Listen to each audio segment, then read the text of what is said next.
Elshinta News and Talk.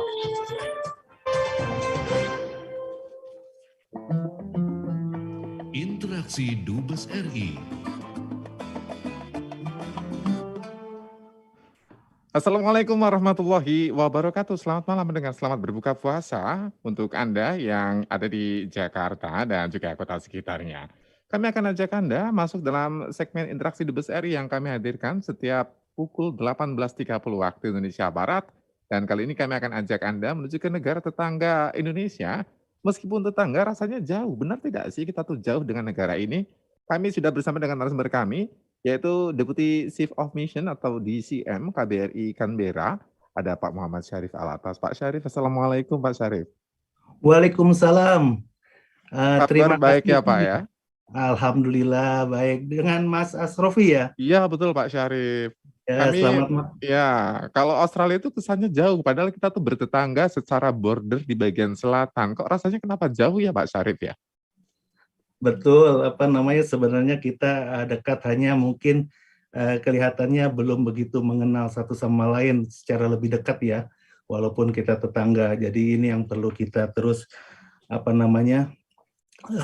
sama-sama memperkenalkan lebih jauh Indonesia di mata Australia dan juga Australia di mata Indonesia. Saya cek dulu Australia. Apa kabar Australia Pak dewasa ini Pak? Apakah sudah mulai longgar seperti Indonesia? Iya betul sekali Mas Asrofi. Jadi sejak Februari lalu ya, Februari 2022 nih Australia telah melonggarkan peraturannya, protokol kesehatannya, dan juga sudah membuka border internasionalnya ya. Mungkin Mas Asrofi sudah mengetahui juga sejak Februari 2022. Jadi traveler atau pengunjung bisa datang ke Australia yang fully vaccinated. Jadi fully vaccinated di sini atau telah memiliki dosis lengkap ini diartikan sebagai telah mendapatkan dosis 2 kali dosis ya. Jadi fully vaccinated. Mungkin itu yang masih ada kebijakan karantin, Pak? Kenapa? Masih ada kebijakan karantina? Karantin yang masuk khususnya di ICT ini sudah tidak ada karantina lagi. Jadi masuk ke ICT ini diperlukan setelah ketibaan ini diperlukan PCR atau RAT, rapid antigen test, kemudian menunggu hasilnya. Kayak RAT kan hanya sebentar, kemudian setelah itu negatif sudah bisa bebas untuk keluar. Jadi tidak ada karantina lagi. Namun sebelum keberangkatan juga diperlukan untuk PCR ya, PCR atau RAT itu PCR dalam syarat penerbangan biasanya gitu. Betul, ya Pak ya. syarat penerbangan. Jadi Sama ini hanya dengan syarat Indonesia nampaknya hampir 11-12 lah ya dengan syarat di Indonesia ya. Iya betul. Iya. Jadi tapi ada beberapa perubahan kalau kita melihat ya dengan adanya pelonggaran ini, kita melihat sekarang sudah tidak penggunaan masker sudah tidak diwajibkan lagi. Oh, jadi nggak seperti saya sekarang pakai masker karena Indonesia kalau di dalam ruangan harus pakai masker ini. Betul. Jadi sudah masyarakat tidak diwajibkan lagi menggunakan masker, tapi di tempat tertentu itu masih digunakan ya, seperti di bandara udara itu masih menggunakan masker, kemudian juga transportasi publik itu juga masih menggunakan masker. Jadi public space saja Pak ya yang diminta untuk pakai masker. Betul.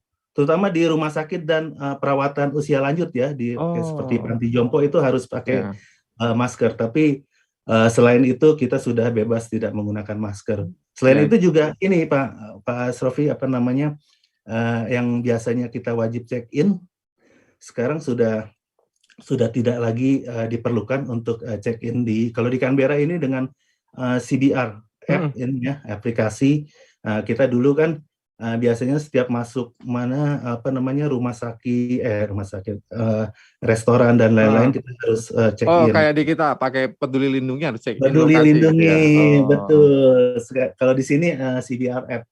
Jadi sekarang sudah nggak dipakai lagi. Oh, jadi lebih longgar Pak ya kalau hitungannya Pak ya di sana ya? Betul, lebih longgar. Walaupun sebenarnya kalau kita melihat ya, kasus baru yang ada di Australia ini ya, khususnya di ACT yang ada, di saya di Canberra ini ya, kita melihat, per tanggal 16 April karena kita selalu dapat, apa namanya, dari ACT Health ini, update selalu di handphone kita, ini tercatat 856 kasus baru ya, Oh, untuk tinggi kasusnya Canberra. ternyata ya di sana? Ya betul, tapi, kalau kita lihat, dari 856 ini hanya 60 yang masuk rumah sakit dan 2 di Oke. ICU. Jadi, apa, semuanya adalah isoman ya, isolasi Ya, that's why mandiri. secure enough ya, cukup aman ya untuk masyarakat beraktivitas meskipun kasusnya tinggi, yang penting kan ya fasilitas kesehatan masih aman untuk, diakses masyarakat ya, Pak, ya? Iya betul, soalnya, apa namanya, kalau kita melihat per April juga, 16 April ini, untuk vaksinasi di Australia untuk 2 dosis ya, Mhm. untuk, 2 dosis itu sudah mencapai 96,6% Mas Asrofi. Oh, jadi hampir sama dengan Indonesia sebenarnya. Kita juga nggak Ya. jauh ya, mudah-mudahan nanti kita bisa mengikuti. Kalau sekarang saya masih pakai masker di dalam ruangan dengan ada orang lain di ruangan, mudah-mudahan nanti ya sebulan 2 bulan berikutnya kalau kasusnya terjaga kita bisa lepas masker. Makanya Betul kita disiplin dulu kalau sekarang. Nah nih betul. Pak Dubes, dengan dibukanya border yang selama ini ditutup, apakah ini betul, mulainya kemudian menggeliat pariwisata, terutama dari Australia yang ke arah Bali ke Indonesia? Ini kami dengar bandara di Ngurah Rai penuh dengan bule-bule asal Australia, serta wisatawan asal Jepang dan juga Korea nih. Betul Australia sudah mulai banyak ke arah Bali nih, Pak? Iya, betul sekali, dengan dibukanya border ya, khususnya ke Bali ini, memang Australia sini sudah menunggu-menunggu Mas Rofi.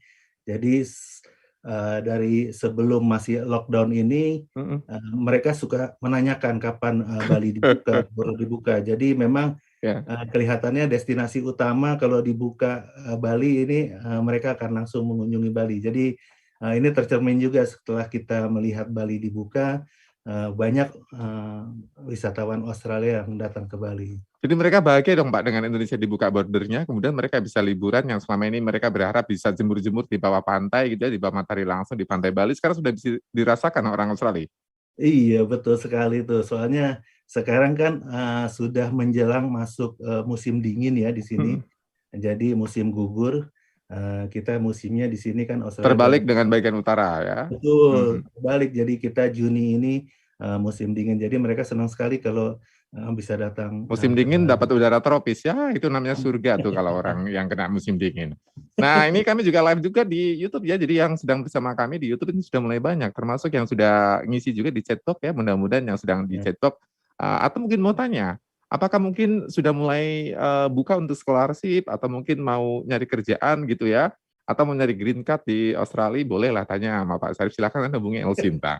Nah ini ngomong-ngomong soal dibuka perbatasan, artinya dibuka juga ekonomi. Apakah sama dengan negara Malaysia yang juga mulai membutuhkan tenaga pekerja asing nih, Pak? Iya, jadi, ketika, lockdown ini, pandemik, memang, ekonomi Australia ini sedikit, menurun ya, sempat minus, dan sekarang sudah menggeliat lagi, meningkat, perekonomian Australia. Karena memang, Australia ini kan, apa namanya, ditopang oleh sektor jasa. Jadi ini, apa namanya, sangat, sangat, memberikan, ini sekali ya, dengan dibukanya border ini akan sangat mendukung Ekonomi perekonomian bakal gerak Australia. lagi. Tapi kan di Ya. sisi lain mereka butuh tenaga kerja yang selama ini balik ke negaranya nih, Pak. Iya, apa namanya, betul, pertama seperti, di bidang, eee eee beberapa yang sangat membutuhkan ya, yang waktu itu sempat, turun seperti di bidang pertanian ya, perkebunan itu kan, memerlukan apa namanya, banyak tenaga-tenaga seasonal apa namanya, workers ya untuk, Mhm. di bidang perkebunan karena memang, bidang pertanian Australia ini, cukup, Besar gitu menurun, ya. Mhm. sangat besar Cukupnya dan besar tapi ada performa yang menurun. Pasti mereka butuh untuk mengenjot ya, karena pendapatan, salah satu pendapatan besar Australia juga di sektor pertanian kan, Pak Syarif? betul. Jadi, salah satunya tuh di, eee, sektor jasa, kemudian pertambangan, juga pertanian ya, pertanian dan perkebunan ya. Gila ya, sekelas Australia malah justru menjadi negara agriculture ya, kita bayangkannya negara sudah teknologi tinggi, ternyata mereka produk pertaniannya hebat dan menguasai dunia, pasar dunia. Apalagi kalau ngomongin soal daging sapi. Ini daging sapi di negara kita sedang naik-naiknya, Pak. Kabar yang kami dapatkan dari Kementerian Perdagangan, katanya punya kendala impor dari Australia karena di sana sempat kekeringan. Apakah betul ini, Pak Syarif? Betul, memang beberapa waktu terakhir ini harga sapi ini masih tetap tinggi ya dari sininya karena masalah kondisi di dalam negeri Australianya juga, sehingga ini memberikan dampak juga ke Indonesia karena kita memang banyak import sapi dari Australia.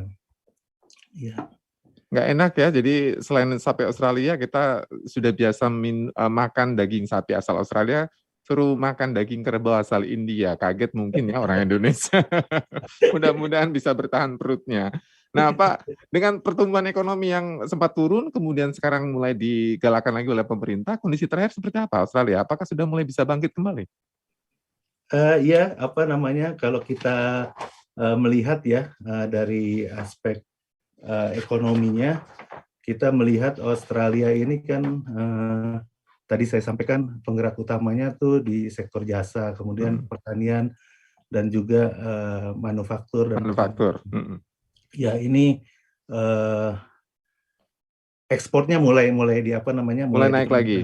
Ya. Dan Australia sekarang sedang diversifikasi pasar ya, jadi mencari pasar-pasar baru untuk produk-produk Australia seperti yang utama kayak batu bara, iron ore itu seperti itu, dan juga beberapa apa namanya produk gandum itu terus untuk ditingkatkan dan didiversifikasi pasar untuk beberapa negara pasar baru seperti itu. Oh, gandum Australia bagus Pak. Kalau dibanding dengan Ukraina bagaimana Pak? Kita cukup juga apa namanya import gandum dari Australia juga ya. Ya. Cukup Oh, bagus. tapi kita kan selama ini kan lebih banyak pasarnya kita impor dari Ukraina gitu ya Pak ya. Dan Ukraina ya, ada masalah sekarang. Iya, iya. Jadi Itu kita dia. apa namanya import utama kita dari Australia itu sapi, kemudian juga iron ore dan juga apa namanya tadi Gandum. ya. Iya. Kalau kita ke Australia itu dagang apa Pak? Kita jual apa Pak? Kita banyak juga ini. Apa itu Pak? Jualannya apa?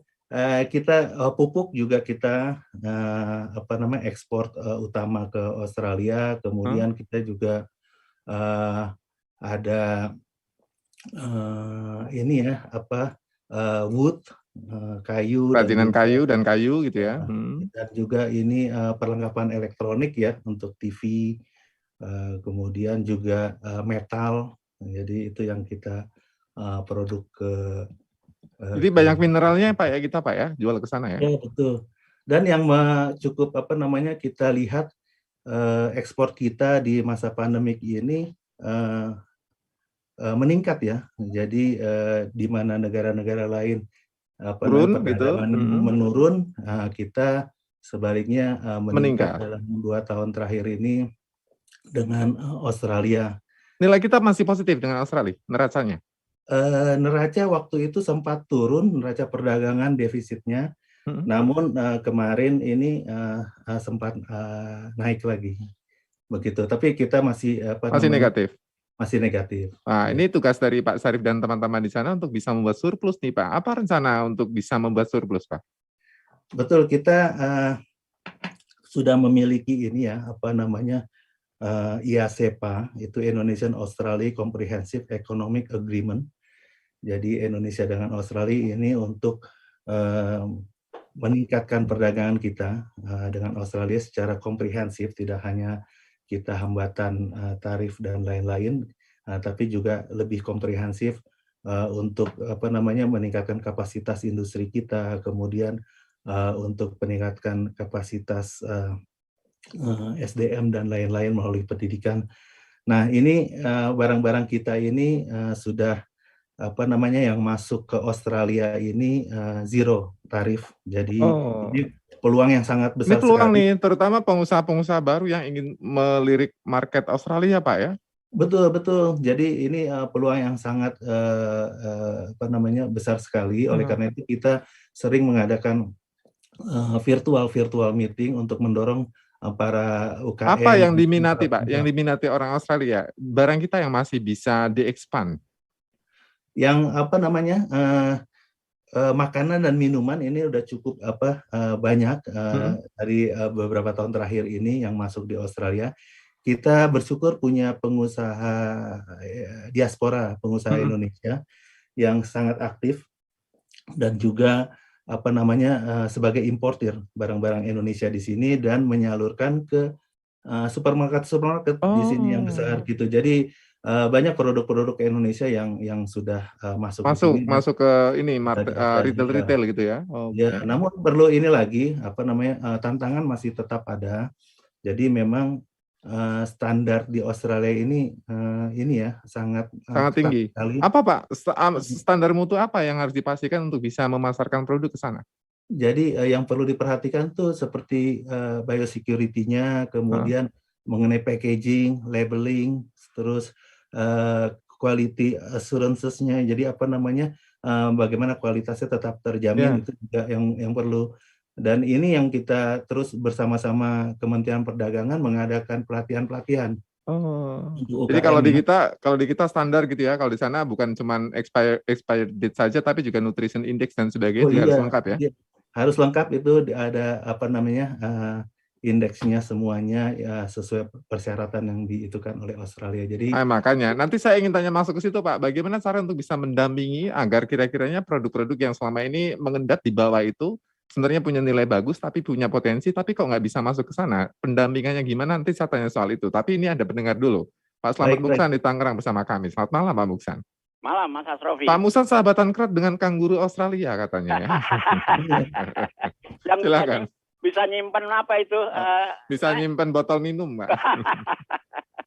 Pak Sarip Alatas. Ya. Assalamualaikum. Waalaikumsalam, Pak Muksan. Ya, ngebayangkan hidup di Australia, itu pertama kali lihat matahari di sebelah mana dia? Timur juga lah Pak. Iya, maksudnya di ujungnya di mananya gitu, jaraknya berapa jengkal gitu. Oh gitu, karena di bagiannya buka-buka gitu ya.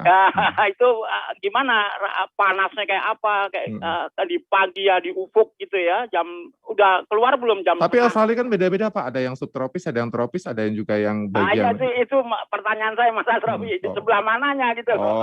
Kalau Canberra di bagian yang subtropis Pak. Yang subtropisnya ya, luar biasa ya, saya baru cerita temen aja, kita nggak bisa cerita karena kita nggak menikmati, nggak tahu gitu. Nah kemudian kita mau bicara daging sapi ini spesial, ya. Tahun ini kalau Bulog nggak inisiatif impor daging kerbau dari India, maka akan sepanjang sejarah Idul Fitri ini termahal daging sapi. Bisa mencapai 180 katanya. Iya. Nah, karena Bulog inisiatif impor 20.000 ton. 20.000 ton daging kerbau, maka tentu sapi juga menjadi menjadi tidak terlalu dibutuhkan gitu. Ya, itu kenapa Pak Sarip Alatas, kenapa bisa kekeringan seperti itu? Faktornya apa? Kan negaranya yang tadi Mas Asrofi bilang itu kan banyak dinginnya. Di mana letak kekeringan? Kok bisa kering itu Pak ya? Bisa kering gimana? Gitu mungkin ya karena terlalu banyak ya. Karena di Australia, karena kita nggak tahu Australia Pak, jadi mungkin karena kita nggak tahu saja kali ya. Iya, di Australia itu setiap hari orang makan daging. Kita belum tentu sebulan sekali. Iya, belum tentu sebulan sekali. Kalau makan di warung tertentu ya. Saya justru penasarannya kenapa di Australia pertanian sapi begitu bagus Pak. Kenapa di Indonesia tidak bisa, kalau di Australia aja bisa gitu kan. Kalau kita bukannya nggak bisa Mas Asrofi, kita kan orang-orang yang nggak sabar. Oh gitu. Nggak sabar artinya terjawab begini, ya Pak Muksan. Iya, bapaknya itu kalau mau bicara sapi perahan, kita bicara Boyolali lah. Itu sapi perahannya kan luar biasa, turun-temurun. Tapi lelah juga keturunan yang kesekian itu. Soalnya masih miskin, jadi nggak mau ya Pak ya. Nah, itu dia. Memilih jadi insinyur, memilih jadi dokter, memilih. Apa perlu saya wawancara orang Boyolali? Soalnya di redaksi saya ada ini Pak. Jadi seperti itu. Ini Australia, Pak Sarip hobi bola nggak? Terakhir saya ikuti perkembangan dia masih dalam playoff. Sudah lolos atau? Gagal Pak. Kalah. Gagal. Gagal. Ya, Australia gagal ya. Ya. Berarti terakhir saya lihat playoff dia akhirnya gagal ya. Gagal, Dan Pak. Australia ini dengan Selandia Baru hubungannya apa? Gimana, Pak? Ya, nanti saya bahas itu ya. Thank you, Pak Muksan. Selamat malam. Ya. Pak Yanto di Bogor bersama kami juga. Selamat malam, Pak Yanto. Pak Taufik. Ya, Malam, silakan. Pak Duta Besar. Ya. Ini Pak Duta Besar, kan di Samudra Indonesia kita kan ada pulau kecil gitu jauh. Pulau apa? Pulau Christmas. Iya, Christmas Island kan. Nah, kalau kita berlayar ke situ udah pasti disatronin kan Pak ya. Ditembak Pak yang ada. Nah, itu pakai kapal selam nuklir. Nah, saya kan pengen ngirim wahana tak berawak tuh ke dasar lautnya. Karena ada struktur bangunan piramid ukuran sangat besar. Nah, kita pengen foto-foto di situ ya, itu di-shoot pakai rudal nggak itu wahana gitu. Dan di Pulau Christmas Island itu penduduknya gimana itu? Banyak orang Indonesia nggak itu? Ya, Pak? nanti saya tanya ya. Thank you Pak Yanto ya. Mohon maaf ya Pak Sarif, namanya curiosity ya, orang nggak kenal jadi pengen kenal lah. Australia ini secara umum konturnya seperti apa Pak? Benar tidak bahwa di sana bayangannya kering banget, padahal kan nggak juga ya, karena daratannya lebar banget ya Pak Sarif ya. Halo Mas Sarif. Mas Rofi, Ya, sorry, ya. kepotong-potong ya. Ya nggak apa-apa, Soalnya saya tadi akan tidak tanya begitu ulang nih kedengaran pertanyaan masyarakat. dari yang Di Australia itu pertanyaan, seperti apa Pak? dan Pak Yanto juga ya, Ya. sedikit, tapi saya coba. Nampaknya kami masih sedikit mengalami gangguan sinyal ya Ya. dengan Pak Sarif. Ya Pak Sarif masih simak saya Pak Sarif. Mohon maaf ya, masih agak sedikit gangguan sinyal. Kami perbaiki dulu ya pendengar ya, mohon maaf sedikit saja. Kami masih bersama dengan Pak Syarif Alatas. Pak Syarif Alatas ini adalah Deputy Chief of Mission di KBRI Canberra. Dan Anda tahu ya, ibu kota Australia adalah Canberra. Mohon maaf ini masih terputus sambungan Zoom kami dengan Pak Syarif Alatas. Ini ada beberapa pertanyaan. Contohnya adalah Pak Safrudin. Tersambung kembali nih. Pak Syarif? Ya, ini bagus nih. Pak Sarif tadi pertanyaannya adalah secara umum geografi, topografi, dan juga keadaan iklim dan musimnya seperti apa di Australia, Pak? Oke, mungkin pertama saya ini juga memberikan tanggapan sedikit dengan Pak Muksan ya tadi ya. Ya, mengenai matahari benar sekali Pak, itu di sini beda ya mataharinya, saya merasakan sekali panasnya juga agak beda, jadi ini kita perlu tidak terlalu banyak jemur-jemur lah. Oh, kenapa? Karena kering?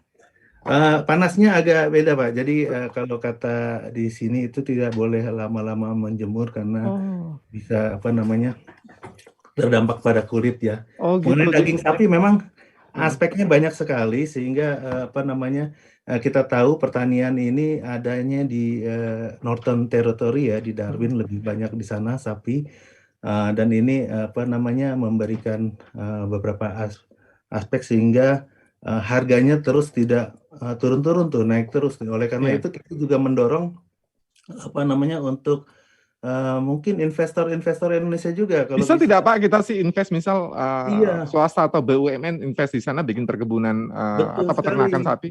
Kita ingin mendorong untuk investor-investor untuk peternakan sapi di Australia ini. Kita bisa kerjasama dengan pihak di Northern Territory ini ya, betul. Kemudian tadi mengenai geografis, kalau kita melihat unik sekali Australia ya, negara Australia ini memiliki luas wilayah itu sekitar 7,6 juta. Ini daratan terluas Pak ya, sebuah negara ya. Daratan terluas ke-6 kalau tidak salah itu. Kalau dibandingkan dengan Indonesia 1,9 juta kilometer persegi. Tapi kita isinya laut. Nah, tapi Indonesia 1,9 juta kilometer persegi dengan penduduk 270 juta. Nah, Australia ini 7,6 juta kilometer persegi, penduduknya hanya 25 juta. Jadi sedikit sekali penduduknya, dan itu biasanya tinggalnya memang tidak jauh dari sekitar pantai-pantai, Pak. Jadi yang di tengah itu banyak kosong karena di search ya kalau nggak salah. Ya. Nah, mengenai musim tadi memang ada 4 musim yang selama ini ada, seperti sekarang ini musim gugur ya. Kemudian nanti Juni musim apa namanya winter. Kemudian panasnya itu di bulan Desember. Ya, jadi Februari. ketika di Northern itu lagi musim dingin, maka di bagian Southern lagi musim panas gitu ya Pak ya, dibalik ya. Ya, betul. Dan Nah, apa namanya? kenapa bisa kekeringan Pak? Tadi pertanyaan menarik tuh, kenapa bisa kekeringan? Ya, ini karena kalau musim panasnya ini cukup tinggi ya, cukup tinggi suhunya hingga waktu itu pernah terjadi sampai 40 derajat Celcius. 40 derajat Pak? Dulu waktu pernah ada apa namanya gelombang panas yang ekstrim dan juga dingin yang ekstrim pada saat itu. My God. 45 derajat Celcius. Nah itu juga yang akhirnya memicu seperti tahun lalu 2020 itu kebakaran hutan ya di sini. Dan di Australia ini banyak sekali pohon eucalyptus yaitu kayu putih ya, kayu putih. Oh, kayu putih. Ya itu ini mungkin terbanyak di Australia jenisnya. Jadi minyak kayu putih bukan dari Ternate Pak ya, tapi dari Australia sekarang jangan-jangan. Iya. Jadi eucalyptus itu tuh memang banyak di Australia. Mungkin memang dari Australia awalnya dulu ya. Ya, ini terjawab ya kenapa Australia sampai kering ya, karena ada fenomena cuaca ekstrim di sana. Jadi kita terjawab ya kenapa harga daging sapi di sini jadi mahal. Ini rekomendasi untuk masyarakat yang ingin bepergian, baik mau studi atau mau hanya sekedar melancong saja ke sana atau mau nyari pekerjaan. Rekomendasi dari KBRI apa Pak Syarif? Untuk bepergian yang saat ini mungkin tentunya masih terkait dengan COVID ya. Perlu kita perhatikan ketentuan-ketentuan yang ada seperti apa namanya, kita perlu vaksin 2 kali, kemudian kita membawa sertifikat vaksin Pak ya. Sertifikat vaksin itu kita harus bawa dan juga kita mengisi apa namanya di form e-hak seperti itu ya? Ya itu harus diisi 72 jam sebelumnya karena di situ dia memuat mengenai vaksin kita ya, riwayat vaksin. Kemudian kalau ke Australia tentunya perlu ini juga apa namanya nanti terus berkomunikasi dengan perwakilan juga. Kita di sini ada perwakilan selain KBRI Canberra, kita ada KJRI Sydney, KJRI Melbourne, KJRI Perth, dan juga Konsul RI di Darwin. Jadi apabila berpergian bisa juga menghubungi kita semua di sini. Kita di sini WNI kita ada yang tercatat 78.000 Pak, 78.000. Banyak gitu kita ya, meskipun kalah dari China ya Pak ya, lebih banyak di sana ya. Iya betul, dan mahasiswa kita juga banyak di sini, jadi 30%-nya itu mahasiswa sekitar 21.000 ya. Mudah-mudahan bisa main ke Australia Pak ya, pengen ngelihat gedung siput ya di Sydney, padahal namanya teater ya.